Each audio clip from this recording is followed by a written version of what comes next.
ala tanzuruna ya man yashfa'u lakum ila rabbikum. Alangkah baiknya kalau ada di antara kalian yang tahu siapa yang bisa memberikan syafaat ya kepada kita ya, atau memberikan syafaat ya kepada Allah Subhanahu wa taala terhadap kita hari ini.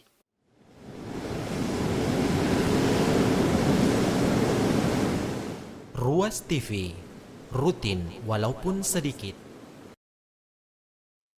Bismillahirrahmanirrahim. Assalamualaikum warahmatullahi wabarakatuh. Innal hamdalillah nahmaduhu wa nasta'inuhu wa nastahdi wa na'udzu billahi min syururi anfusina wa min sayyiati a'malina. May yahdihillahu fala mudilla lah wa may yudlil fala hadiyalah. Wassalatu wassalamu ala Rasulillah wa ala alihi wa sahabatihi wa man tabi'ahum bi ihsanin ila yaumiddin, amma ba'd. Para pemirsa Ruas TV yang semoga dirahmati oleh Allah Subhanahu wa taala. Alhamdulillah, kembali lagi kita bersama-sama dalam kajian peristiwa-peristiwa yang akan kita lewati nanti di hari kiamat setelah kita ya melewati kehidupan dunia ini dan berujung pada peristiwa hancurnya alam semesta. Lalu kemudian setelah itu kita dibangkitkan oleh Allah Subhanahu wa taala untuk mempertanggungjawabkan ya seluruh apa yang telah kita lakukan dalam kehidupan dunia ini. Pada kajian dan pembahasan kita yang lalu membahas ahwalul muttaqina yaumal qiyamah, keadaan orang-orang bertakwa nanti di hari kiamat. Setelah sebelumnya kita membahas ahwalul kuffar yaumal qiyamah, keadaan orang-orang kafir di hari kiamat. Lalu kemudian ahwalul usatu minal mu'minin, ahwalul usati minal mu'minina yaumal qiyamah, keadaan orang-orang pelaku maksiat dari orang-orang beriman nanti di hari kiamat. Dan terakhir kemarin kita bahas tentang keadaan orang-orang yang bertakwa di hari kiamat. Setelah itu kita masuk pada satu peristiwa besar yang akan kita lewati bersama nanti di hari kiamat, yang dikenal dengan asy-syafa'ah. Asy-syafa'atu fil lughah, ya, syafaat secara bahasa lawannya adalah al-witir. Jadi dia diddul witir, lawan daripada ya witir. Al-witir adalah ganjil. Jadi asy-syafa'atu atau asy-syaf'u itu maknanya adalah genap. Dikatakan ya genap karena seorang pada saat itu ya dia mempertanggungjawabkan tentang dirinya ya sendiri-sendiri. Lalu kemudian ya setelah itu dia dibantu oleh seseorang, sehingga kemudian yang awalnya tadi sendirian dia sudah genap. Itu kaitannya antara makna ya secara bahasa ya dan ya makna syafaat yang disebutkan oleh para ulama tentang maknanya secara terminologi atau istilah ya, yaitu pertolongan ya kepada seseorang nanti di hari kiamat untuk mendapatkan ya satu manfaat atau menolak satu mudarat. Dan asy-syafa'ah ini atau syafaat ini banyak jenisnya, banyak macamnya. Tapi kita memulai insyaallah ya dengan syafaat yang sangat agung, sangat besar, yaitu syafaatul Rasul SAW yang dikenal dengan asy-syafaatul uzma, syafaat yang sangat ya besar. Karena syafaat ini yang ya diberikan oleh Allah Subhanahu wa taala kepada Nabi kita Muhammad sallallahu alaihi wasallam, melingkupi, mencakup ya seluruh ya umat-umat yang ada dari sejak ummatu Adam alaihissalam sampai umat yang terakhir yaitu umat Rasul sallallahu alaihi wasallam. ketika manusia dikumpulkan di padang mahsyar dari awal sampai akhir, manusia yang pertama sampai manusia yang terakhir dikumpulkan dalam satu tempat, di mana di saat itu ya matahari didekatkan di atas kepala kita dengan jarak 1 mil, ya mungkin sekitar 1 kilo 600 meter jarak antara ya kepala kita ya dengan ya matahari. Yang kalau kita sekarang entah berapa juta kilometer jarak antara planet bumi dengan matahari, tapi ya ketika terjadi musim kemarau, musim panas, terkadang kita tidak mampu dan tidak tahan menahan panasnya terik matahari. Padahal jaraknya dengan planet kita itu beribu-ribu atau berjuta-juta kilometer. Sementara di hari akhirat Allah Subhanahu wa Ta'ala mendekatkan matahari itu di atas kepala kita dengan jarak 1 mil. Kira-kira bagaimana panasnya kita pada ya, hari itu. Dan kita berdiri untuk menunggu datangnya Allah Subhanahu wa Ta'ala li faslil qada, untuk mengadili manusia ya pada saat itu dengan pengadilan yang seadil-adilnya. Alisallahu bi ahkamil hakimin. Bukankah Allah Subhanahu wa Ta'ala hakim yang paling adil?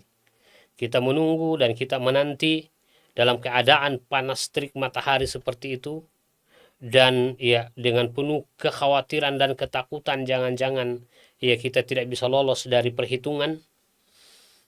Dan kita ya berdiri berdasarkan ya keterangan ya selama 50.000 tahun. Ya entah 50.000 tahun perhitungan dunia atau perhitungan akhirat, wallahu alam. Tapi kita berdiri menunggu datangnya Allah Subhanahu wa Ta'ala untuk faslil qada, untuk ya mengadili manusia satu demi satu, menghitung dan menghisap ya amalannya. 50.000 tahun dalam kondisi ya panas matahari seperti tadi. Setiap orang ia merasakan penderitaan berdasarkan dosa dan kesalahannya. Dan setiap orang berkeringat berdasarkan dosa dan kesalahannya juga. Ada yang berkeringat dan keringatnya sampai di mata kaki. Ada yang berkeringat sampai keringatnya ya mencapai betis. Ada yang berkeringat dan keringatnya mencapai ya paha. Ada yang berkeringat dan keringatnya mencapai pinggul. Bahkan ada yang berenang ya dengan keringatnya. Kondisi yang susah, kondisi yang sulit, kondisi yang mengerikan seperti itu. Maka orang-orang berharap kalau seandainya segera Allah Subhanahu wa Ta'ala datang li faslil qada, untuk ia mengadili semua manusia. Maka peristiwa terjadi pada saat itu, peristiwa yang dikenal dengan asy-syafa'atul uzma, yang merupakan hakul Rasul sallallahu alaihi wasallam. Syafaat uzma, syafaat yang besar, syafaat yang agung, yang merupakan hakul Rasul sallallahu alaihi wasallam, yang tidak ya menjadi hak nabi-nabi dan rasul-rasul ya sebelumnya. Oleh karena itu, izinkan ya pada kesempatan kajian kita kali ini kita akan bacakan ya hadis yang cukup panjang yang membahas tentang asy-syafa'atul uzma ini, yang diriwayatkan oleh Imam Bukhari dan Muslim dan Imam Tirmidzi dari sahabat yang mulia Abu Hurairah radhiyallahu anhu qala, beliau Abu Hurairah mengatakan, kunna ma'an Nabi sallallahu alaihi wasallam fi da'watin. Ya, kami pernah bersama dengan Nabi SAW dalam satu ya ajakan, satu undangan. Farafa'a ilaihi dhira', lalu kemudian ya beliau mengangkat ya lengannya, lalu beliau mengatakan, ana sayyidun nas yaumal qiyamah, ana sayyidun nas yaumal qiyamah. Nabi SAW mengatakan pada sahabat bahwa saya adalah penghulu manusia seluruhnya nanti di hari kemudian, di hari kiamat. Jadi ya, Sayyidun Nas bukan sekedar Sayyidul Anbiya wa Rusul, tapi Sayyidun Nas wa Sayyidul Bashariyah ajma'in. Penghulu semua manusia, menunjukkan ya afdaliyatul Rasul sallallahu alaihi wasallam ala baqiyatil bashar. Afdalnya Nabi SAW dibanding dengan orang-orang yang lain, manusia yang lain, termasuk diantaranya para nabi dan para rasul. Jadi boleh mengatakan ana sayyidun nas yaumal qiyamah. Lalu Nabi SAW bertanya kepada sahabat, hal tadruna mimma dzak? Ya. Apakah kalian tahu dari mana itu? Kenapa saya bisa menjadi sayyidun nas yaumal qiyamah? Lalu kemudian setelah itu Nabi menjelaskan kepada para sahabat kenapa ya beliau dianggap sebagai sayyidun nas atau penghulu, pelopor dari semua ya manusia nanti di hari kiamat. Kata Rasulullah, yajma'ullahu al-awwalina wal-akhirina fi sa'idin wahid. Allah Subhanahu wa taala nanti di hari kiamat mengumpulkan manusia dari awal sampai akhir. Semua yang namanya manusia. Semuanya yang dalam bentuk ya manusia, mulai sejak manusia pertama Adam alaihissalam sampai manusia yang terakhir nanti ya di menjelang hari kiamat ya, itu dikumpulkan fi sa'idin wahid, di satu tempat ya, di satu tempat yang dikenal dengan ya pada mahsyar. Disitulah manusia dikumpulkan oleh Allah Subhanahu wa taala semuanya. Dan seperti yang kita gambarkan tadi, ya mereka dalam keadaan ya berdiri menanti datangnya Allah Subhanahu wa taala li faslil qada, dan ya dalam keadaan ya panas dengan terik matahari yang didekatkan oleh Allah Subhanahu wa taala ke atas kepala kita dengan jarak 1 mil. Lalu kemudian fayubsiruhumun nazir ya, dan wa yusmi'uhum ad-da'i ya, diperlihatkan orang-orang yang melihat dan ya diperdengarkan ya orang-orang yang menyeru. Wa tad'u minhumus syamsu ya, dan atau tad'u minhumus syams asy-syamsa, dan didekatkan ya kepada mereka matahari, seperti yang disebutkan ya dalam riwayat yang lain, didekatkan matahari itu ala ru'usil khala'iq ya, qadral mil, sejarak atau sejauh ya, 1 mil. Fayablughu an-nasu minal ghammi wal qarbi ma la yutiquna wa la yahtamilun.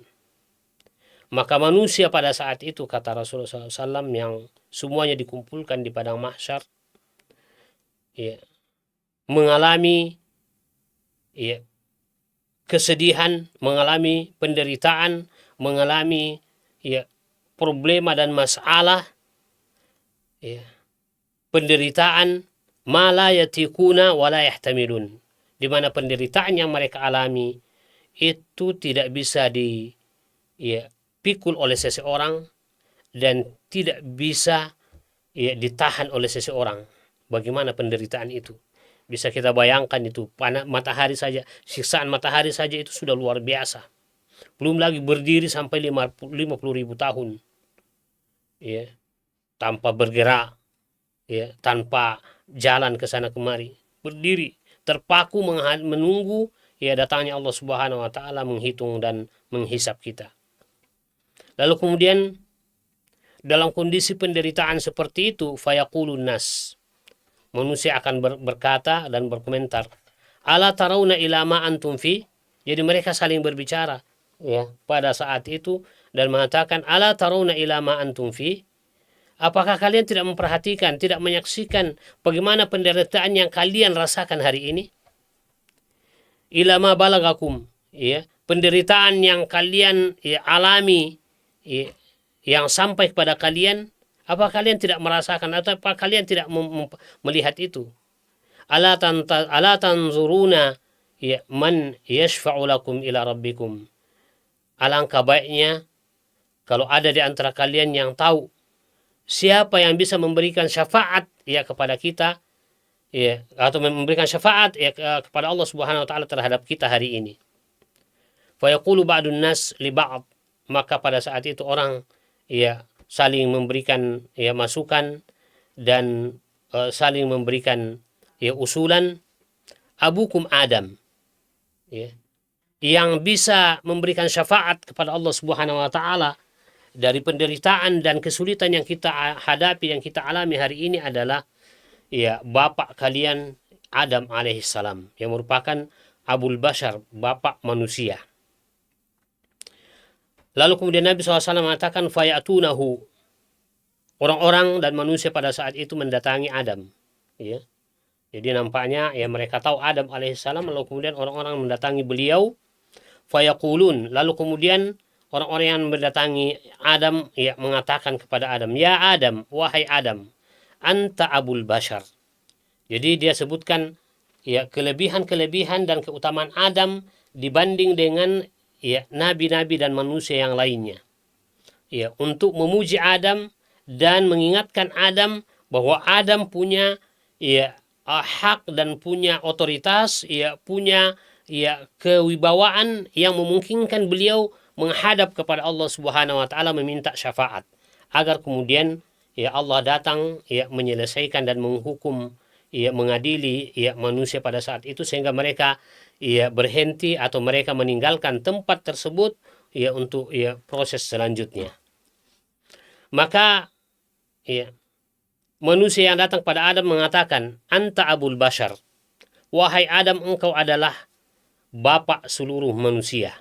Karena manusia yang pertama adalah Adam alaihissalam, ya, dan dari Adam itulah ya Allah Subhanahu wa taala ciptakan ya pasangannya, istrinya itu Hawa, dari tulang rusuk Adam diambil lalu kemudian diciptakan ya Hawa menjadi satu pasang, dan kemudian dari satu pasang manusia inilah berkembang biak manusia sampai sekarang sudah ya, miliaran manusia ini. Yang kedua, manusia mengingatkan Adam tentang keutamaannya dan keagungannya dibanding dengan manusia yang lain dan ya nabi yang lain. Khalaqakallahu biyadihi. Engkau ya Adam diciptakan oleh Allah Subhanahu wa taala langsung dengan tangannya yang mulia. Jadi ya Adam itu langsung diciptakan oleh Allah Subhanahu wa taala dengan tangan Allah yang mulia, tidak melalui proses sebagaimana manusia-manusia yang lain. Kalau kita semua ini sudah melalui proses ya dari ya orang tua lalu kemudian ya seterusnya ya dari perpaduan pertemuan antara sperma dan ovum lalu kemudian terbentuk menjadi segumpal darah, lalu kemudian berubah menjadi segumpal daging, lalu kemudian ya seterusnya ya menjadi janin, dan ya setelah itu setelah 9 bulan 10 hari lalu kemudian ya keluar ke bumi ini dan seterusnya berkembang manusia ini. Nah, Adam alaihissalam tidak melalui proses seperti itu. Adam langsung ya diciptakan oleh Allah dengan tangannya yang mulia dan ya sudah dalam keadaan dewasa ya lalu kemudian ya ditiupkan roh ke dalamnya. Maka ini manusia mengingatkan kepada Adam tentang keutamaan itu. Khalaqakallahu biyadihi. Ya Adam, engkau diciptakan oleh Allah dengan ya tangannya yang mulia.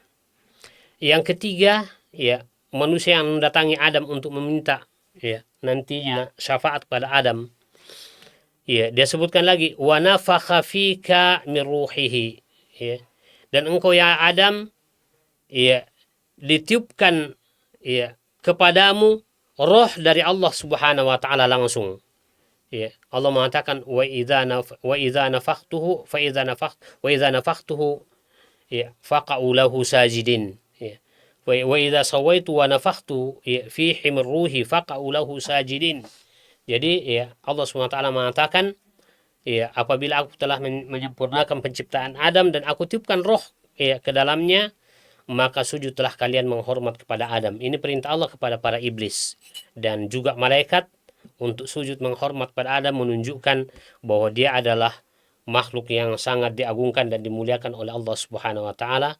Ya sampai malaikat dan iblis disuruh sujud menghormat kepada Adam. Lalu kemudian ya manusia juga mengatakan mengingatkan pada Adam wa amaral malaikata fasajadu laka. Ya. Allah memerintahkan malaikat untuk sujud kepada kamu dan mereka sujud semuanya kepadamu wahai Adam. Lalu kemudian ya manusia lagi mengatakan kepada Adam, wa askanakal jannah, ya. Engkau juga ya ditempatkan oleh Allah Subhanahu wa taala di dalam surga awalnya. Ya, Adam ditempatkan di dalam surga, lalu ya setelah itu melakukan pelanggaran dan kemudian turunkan ke bumi. Tapi intinya ya Allah askanahu al jannah. Allah menempatkan Adam sebelumnya di dalam surga.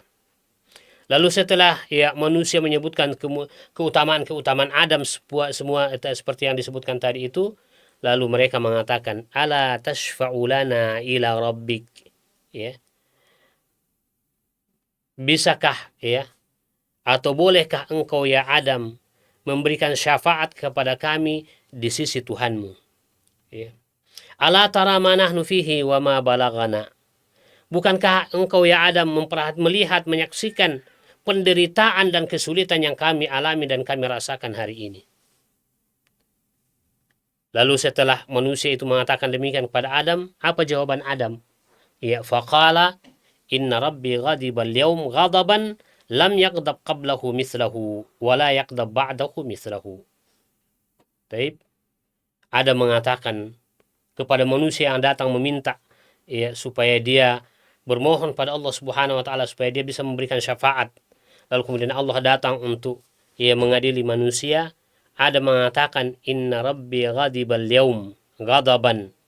Sesungguhnya ya Tuhanku telah marah kepadaku hari ini dengan satu kemarahan yang ya belum pernah dia marah sebelumnya.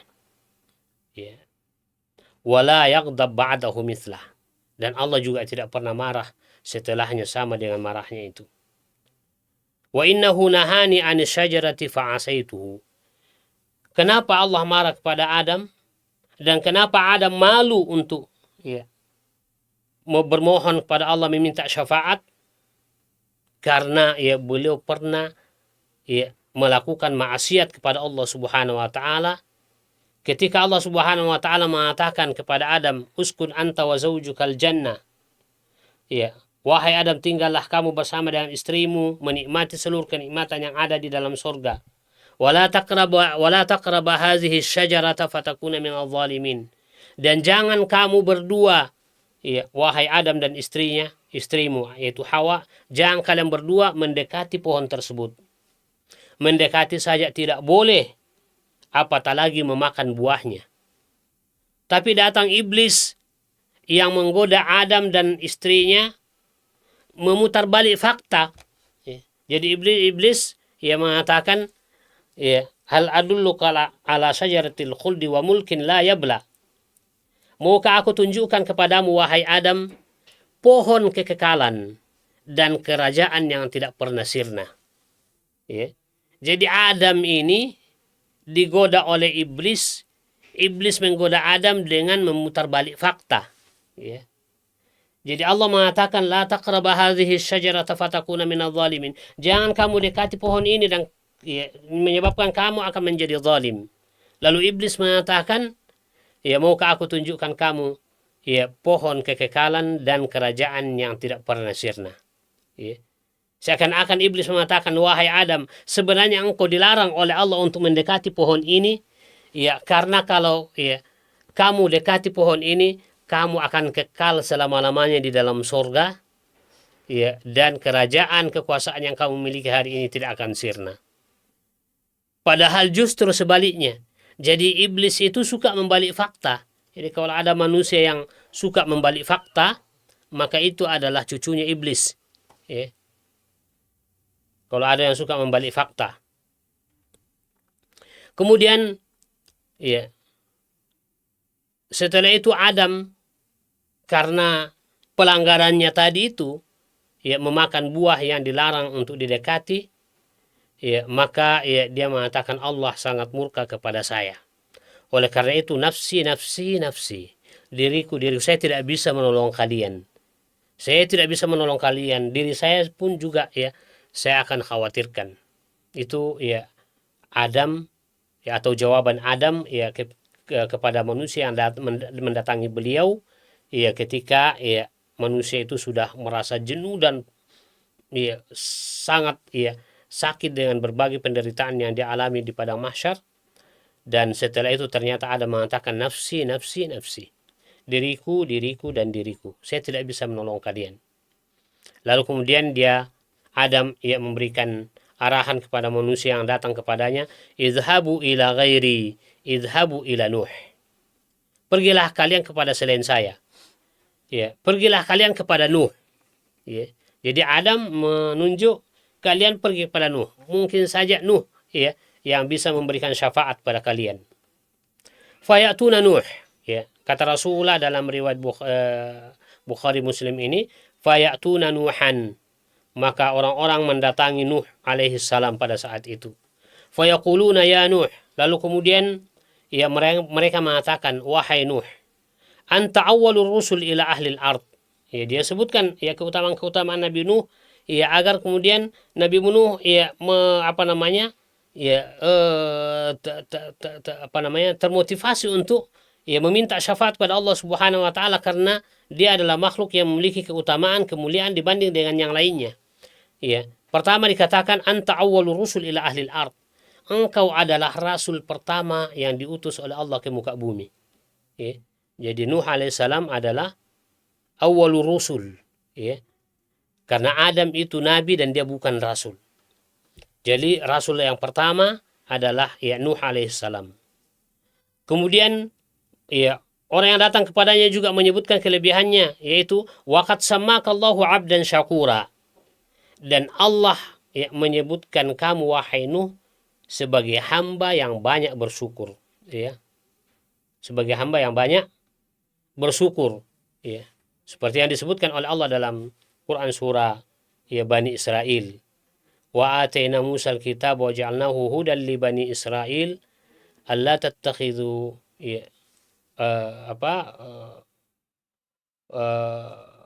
wa atayna Musa al-kitab wa ja'alnahu hudan li Bani Israel alla tattakhidhu wa atayna Musa al-kitab wa ja'alnahu hudan li Bani Israel alla tattakhidhu min duni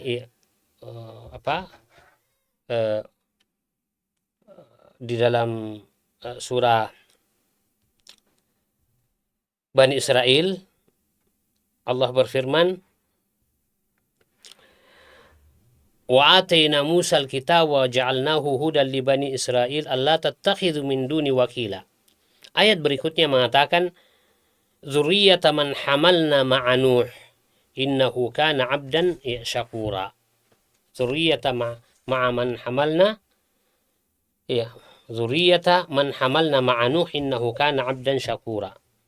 Ya, sesungguhnya Nuh itu adalah abdan syakura. Allah SWT yang mensifati Nuh dengan sifat yang sangat mulia, abdan syakura, seorang hamba yang paling banyak bersyukur. Makanya orang-orang yang datang kepada Nabi Nuh menyebutkan itu, waqad sammakallahu abdan syakura. Allah telah menyebutkan kamu wahai Nuh sebagai abdan syakura, hamba yang banyak bersyukur. Ala tara ma nahnu fihi, apakah engkau tidak memperhatikan wahai Nuh apa yang kami alami, apa yang kami rasakan, penderitaan yang kami rasakan hari ini. Ala tara ila ma balagana, apakah engkau tidak memperhatikan wahai Nuh penderitaan dan kesulitan yang menimpa kami. Ala tashfa'u lana ila rabbika, tidakkah engkau ala tashfa'u lana inda rabbika, tidakkah engkau bisa memberikan syafaat kepada kami di sisi Tuhanmu. Maksudnya mintalah kepada Allah Subhanahu wa taala agar kemudian Allah Subhanahu wa taala datang untuk faslil qada, atau mengadili kami hari ini. Kami sudah tidak sanggup lagi, tidak tahan lagi dengan penderitaan yang kami alami hari ini. Maka apa jawaban Nuh alaihissalam? Dalam riwayat Bukhari Muslim ini Rasulullah SAW mengatakan, fayaqul inna rabbi ghadiba al-yawma ghadaban lam yaghdab qablahu mithlahu wa lan yaghdab ba'dahu mithlahu. Sama yang dikatakan oleh Adam tadi, bahwa Allah Subhanahu wa taala telah murka kepadaku, di mana kemurkaan Allah terhadapku ya tidak pernah Allah murka sebelumnya sama dengan murka ya hari ini, dan tidak pernah Allah murka setelah itu sama dengan murkanya ya terhadap diriku. Wa innahu qad kana li da'watun da'awtu biha ala qaumi nafsi nafsi nafsi. Nah, apa yang menjadi kesalahan yang dilakukan oleh Nuh yang menyebabkan Nuh itu enggan, Nuh itu malu meminta kepada Allah Subhanahu wa taala? Ya, ternyata ya kesalahan yang dilakukan ya karena dia mendoakan ya putranya. Ya. Dia meminta kepada Allah supaya menyelamatkan putranya dari bencana banjir yang terjadi pada ya zamannya pada saat itu. Nah, makanya Allah tegur dia, innahu laysa min ahlik. Ya, sesungguhnya anakmu itu, putramu itu, bahkan termasuk istri beliau, laysa min ahlik, bukan keluargamu. Ya, innahu amalun ghairu saleh. Sesungguhnya dia melakukan amalan dengan amalan yang tidak saleh. Maka ya walaupun beliau anaknya itu adalah ya anak kandung ya sendiri, ya, tapi dianggap oleh Allah Subhanahu wa taala bukan keluargamu karena dia tidak mau ikut kepada ya ajakan, seruan dan dakwah ya Nabi Nuh alaihi salam. Maka ya permohonan doa dan permintaan Nuh ya untuk menyelamatkan anaknya itu dianggap ya sebagai sebuah kesalahan, sebuah ya penyimpangan dan kekeliruan yang kemudian menyebabkan Allah murka. Maka ya dengan sebab itulah ya Nuh alaihi salam malu untuk meminta kepada Allah Subhanahu wa taala, bahkan dia mengatakan kepada orang-orang yang datang kepadanya, nafsi nafsi nafsi, sama yang dilakukan oleh Adam, diriku diriku dan diriku, saya tidak sanggup ya menolong kalian. Lalu kemudian ya dia mengatakan kepada orang-orang pada saat itu, idhabu ila ghairi, idhabu ila Ibrahim. Pergilah kamu kepada ya selain saya, dan pergilah kamu kepada Ibrahim alaihissalam. Jadi yang disebutkan di sini adalah ulul azmi minar rusul, ya, rasul ulul azmi yang disebutkan oleh Nabi SAW dalam ya, hadis tentang syafaatul uzma ini. Idhabu ila Ibrahim, berangkatlah kalian kepada Ibrahim. Fayatuna Ibrahim, lalu kemudian orang-orang yang datang tadi itu ya kepada Nuh beralih ya mencari Ibrahim dan mendatangi Nabi Ibrahim alaihissalam. Fayaquluna, lalu kemudian mereka mengatakan kepada Ibrahim, anta nabi Allah, anta nabiullah. Dia sebutkan lagi keutamaan-keutamaan Nabi Ibrahim. Pertama, anta nabiullah, engkau adalah Nabi Allah. Wa khaliluhu min ahlil ard, dan engkau adalah kekasih ya Allah Subhanahu wa taala di muka bumi ini. Yang paling manusia yang paling dicintai oleh Allah Subhanahu wa taala engkau ya Ibrahim, Khalilullah. Lalu kemudian ya isfa' lana ila rabbik. Ya, berikanlah kami syafaat. Ya, engkau maksudnya ya mintakanlah syafaat pada kami di sisi Tuhanmu. Ama tara ila ma nahnu fihi. Apakah engkau tidak memperhatikan wahai Ibrahim betapa penderitaan dan kesulitan yang kami alami hari ini? Fayaqulu lahum, maka Ibrahim menjawab ya terhadap ya keinginan mereka tadi itu, inna rabbi qad ghadiba al-yawm ghadaban lam yaqdab qablahu mithlahu wa lan yaqdab ba'dahu mithlahu. Sesungguhnya Tuhanku telah murka hari ini yang tidak pernah murka sebelumnya sama dengan murkanya hari ini, dan tidak pernah dia murka sama dengan setelahnya sama dengan murkanya ya hari ini. Lalu kemudian ya Ibrahim mengatakan dan menyampaikan apa yang menyebabkan dia Allah SWT murka kepada dirinya dan tidak merasa tidak punya otoritas dan malu untuk meminta kepada Allah Subhanahu wa taala. Dia mengatakan ya kepada manusia yang datang kepadanya, ini kuntu kadzabtu salasa kadzibat. Saya pernah melakukan 3 dusta. Ya, 3 kali berdusta. Coba bayangkan Ibrahim alaihissalam ya 3 kali saja ya berdusta, itu sudah merasa malu untuk meminta kepada Allah Subhanahu wa taala ya agar Allah datang li faslil qada, ketika orang-orang datang kepadanya meminta isfa' lana inda rabbik. Ya. Salasa kadzibat, 3 kali berdusta. Padahal sebenarnya Nabi Ibrahim alaihissalam itu tidak berdusta. Bukan dusta yang dilakukan oleh Nabi Ibrahim, tapi ia dikenal dalam istilah agama kita dengan tauriyah. Apa itu tauriyah? Tauriyah itu adalah seorang mengucapkan satu statement, satu kalimat, satu ungkapan lain yang dia maksudkan, tapi dipahami lain oleh pendengar. Ya. Itu namanya tauriyah. Dan dalam agama kita, dalam Islam itu, tauriyah itu boleh dalam kondisi-kondisi tertentu. Ya. Walaupun ya sebenarnya tidak boleh selalu, sering. Tapi dalam kondisi-kondisi tertentu, itu boleh yang namanya tauriyah. Bukan dusta. Orang melihat mirip-mirip dengan dusta, tapi bukan dusta. Karena ya kita tetap berkata jujur. Kita tidak berdusta, kita tetap berkata jujur. Hanya saja pendengar dari ungkapan dan statement kita itu salah faham. Dia tidak paham, dia tidak tahu, dia tidak mengerti ya, kalau apa yang kita sampaikan itu adalah tauriyah. Lain yang kita maksudkan, lain yang difahami oleh pendengar. Itu namanya tauriyah dan itu boleh secara ya umum dalam agama kita. Jadi bukan kedustaan, bukan kebohongan. Ya seperti misalnya ya, tauriyah itu ya yang dilakukan oleh Nabi Ibrahim. 3 tauriyah yang dilakukan oleh Nabi Ibrahim yang kemudian dianggap sebagai kedustaan yang membuat beliau malu minta kepada Allah syafaat. Yang pertama ketika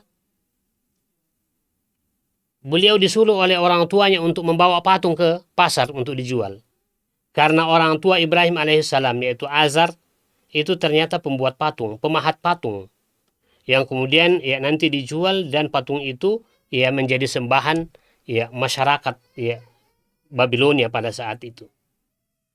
Nabi Ibrahim ya tumbuh ya jadi remaja, dari awal sudah tidak senang dengan ya penyembahan yang dilakukan oleh masyarakatnya, oleh kaumnya yang menyembah patung.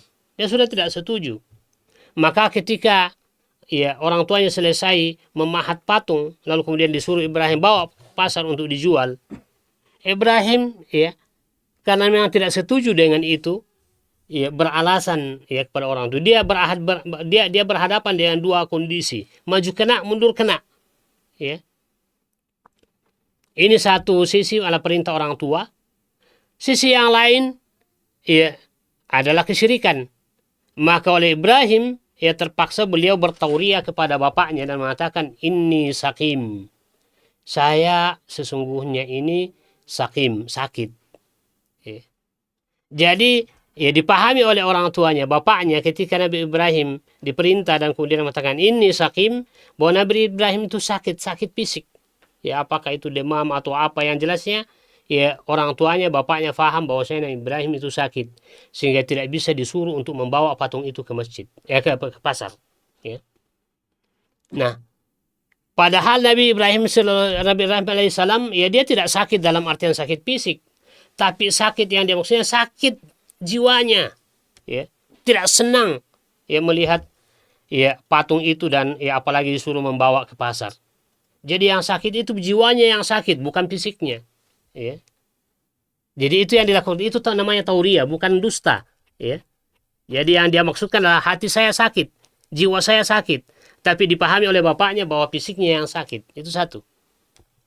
Yang kedua, ya.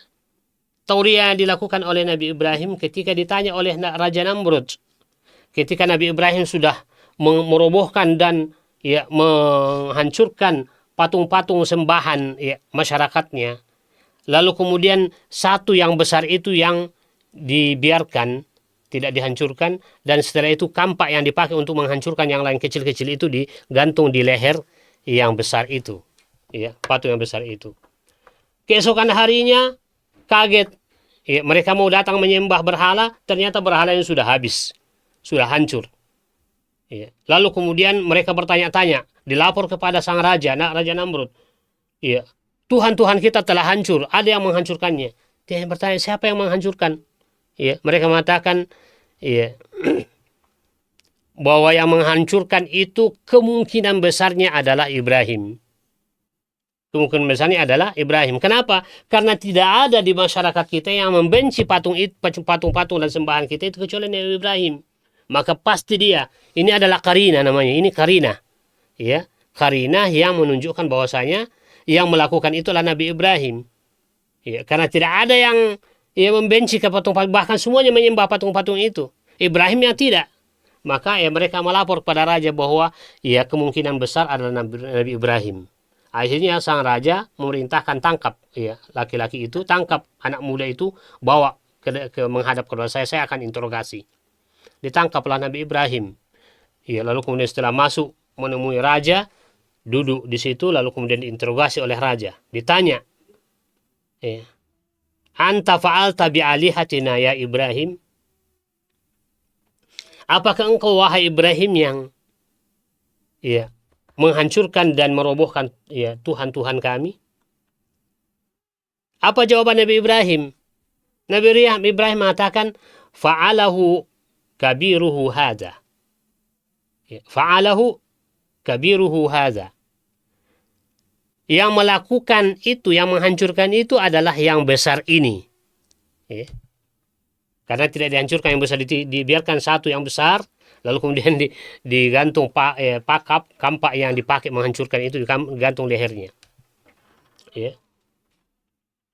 Sengaja Nabi Ibrahim untuk melakukan itu, dan ketika dia diinterogasi, dia jawab dengan jawaban itu, fa'alahu kabiruhu hadza.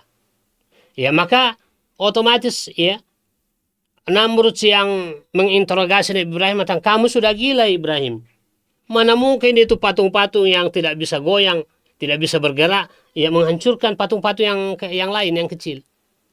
Di situ Nabi Ibrahim sengaja melakukan itu untuk kemudian nanti mematahkan hujah mereka. Kenapa kalau demikian dia tidak bisa berbuat apa-apa, kalian sembah? Kan tidak masuk akal. Kalau dia kalian yakini bahwa dia tidak bisa membunuh yang lain, yang menghancurkan yang lain, kenapa kalian sembah sementara dia tidak bisa berbuat apa-apa? Benda mati. Kemudian juga Nabi Ibrahim sengaja melakukan itu untuk memperlihatkan bahwa itu sebenarnya Tuhan itu, Allah itu cuma esa. Allah itu tidak mau diperserikatkan. Nah, tapi mahallu syahid dari peristiwa ini, tauriah yang dilakukan oleh Nabi Ibrahim adalah ketika dia mengatakan fa'alahu kabiruhu hadza, yang menghancurkan semua patung-patung itu yang adalah patung yang besar. Nah, Nabi Ibrahim itu mengatakan itu, apakah dia berdosa? Tidak, dia bertauriah.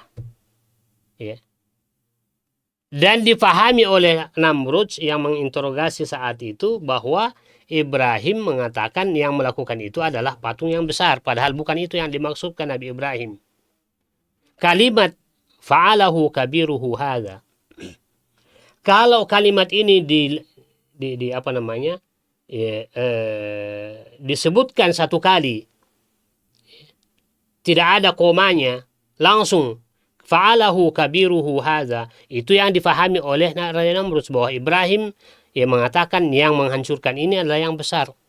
Tapi Ibrahim sebenarnya bukan itu yang dimaksudkan. Ibrahim mengatakan fa'alahu, itu koma. Fa'alahu, dia yang menghancurkannya. Dia siapa? Dhamirnya di situ ada damir huwa. Fa'alahu huwa. Huwa siapa? Huwa ya'udu ila nafsihi. Dhamir hu itu kembali pada dirinya. Fa'alahu huwa. Dia maksudnya dia Ibrahim yang melakukannya itu. Lalu kemudian setelah itu kalimat berikutnya kabiruhu hadza, itu adalah jumlah istinafiyah, kalimat baru yang tidak ada kaitannya dengan kalimat sebelumnya. Fa'alahu koma, lalu kemudian kalimat baru kabiruhu hadza, yang besar ini. Jadi Nabi Ibrahim tidak berdusta. Nabi Ibrahim bertauriah. Dia maksudkan fa'alahu koma, lalu kemudian datang kalimat baru, dia mengatakan kabiruhu hadza. Cuma Namrud memahami secara sempurna kalimat itu dengan satu kalimat fa'alahu kabiruhu hadza, sehingga kemudian Namrud memahami bahwa Ibrahim mengelak kalau dituduh bahwa dialah yang menghancurkan dan membinasakan patung-patung tersebut. Ini yang kedua. Nabi Ibrahim dia tidak berdosa sebenarnya, beliau bertauriah. Yang ketiga, tauriah Nabi Ibrahim yang disebutkan dalam riwayat ini, dalam hadis Bukhari ini, beliau mengatakan tadi kuntu kadzabtu thalatha kadzabat. Ya, aku pernah berdusta 3 kali. Ya, 3 kali berdusta. Nah, yang ketiga, ketika Nabi Ibrahim berangkat hijrah ke Mesir dari negeri Syam, diperintahkan oleh Allah Subhanahu wa taala menelusuri padang pasir, berpindah dan berhijrah ke negeri Mesir untuk berdakwah. Dan beliau berangkat hanya bersama dengan istrinya, berdua saja. Beliau pergi berdakwah ditemani oleh istri yang setia, Siti Sarah. Masuk di Mesir. Di Mesir pada saat itu dipimpin oleh seorang raja yang diktator dan zalim, otoriter. Di mana salah satu di antara kebiasaan Raja Mesir, kalau ada orang asing yang masuk ke negeri Mesir pada saat itu, ada orang luar yang masuk ke negeri Mesir, suami istri, maka suaminya itu ditangkap dan dieksekusi. Lalu istrinya itu diambil dan dirampas oleh sang raja. Itu salah satu kebiasaan raja yang ada di Mesir pada saat itu, di mana kemudian Nabi Ibrahim masuk bersama dengan istrinya di wilayah Mesir. Kedengaran informasi itu kepada sang raja, raja memerintahkan para panglimanya, para menterinya, tangkap itu laki-laki, bawa menghadap ke sini. Sebagaimana yang dilakukan pada suami istri yang datang masuk ke wilayah Mesir sebelumnya. Ditangkaplah Ibrahim, dibawa menghadap kepada sang raja, ditanya oleh sang raja, siapa perempuan yang kamu temani masuk di dalam kerajaanku? Ibrahim sudah tahu kebiasaan raja ini, bahwa raja kalau saya menjawab dialah istriku, saya akan dibunuh dan istri saya akan dirampas.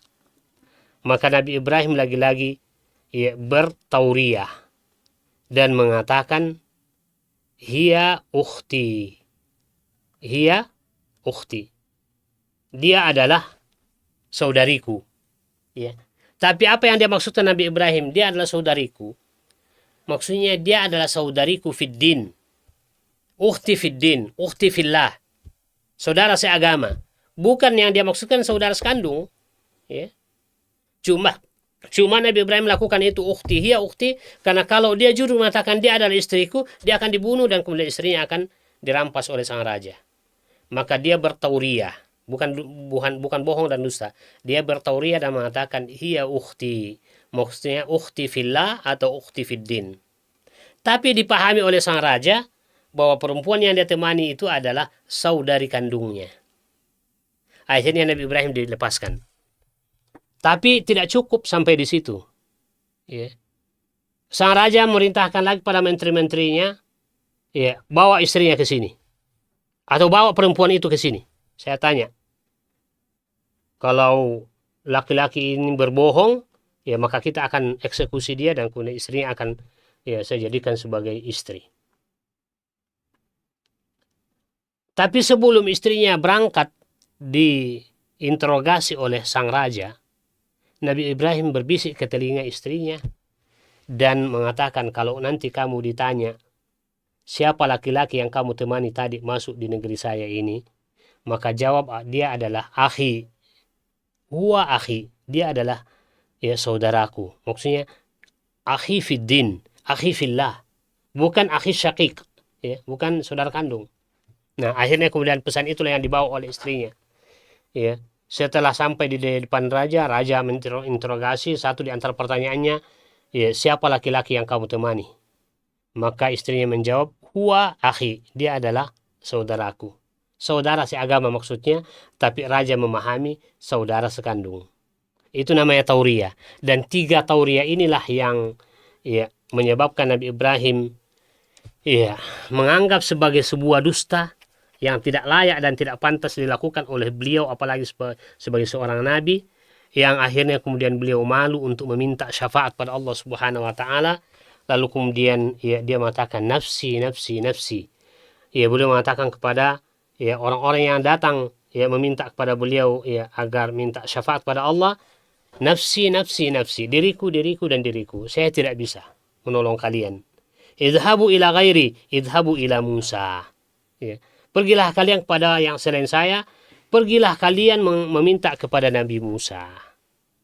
Nah, hadirin para pemirsa Ruas TV yang sangat bahagia, seperti apa ya lanjutan kisah ini setelah ya mereka ya gagal ya meminta syafaat kepada Nabi Ibrahim, lalu kemudian Nabi Ibrahim memerintahkan mereka datangi Nabi Musa. Seperti apa nanti lanjutan kisah ini?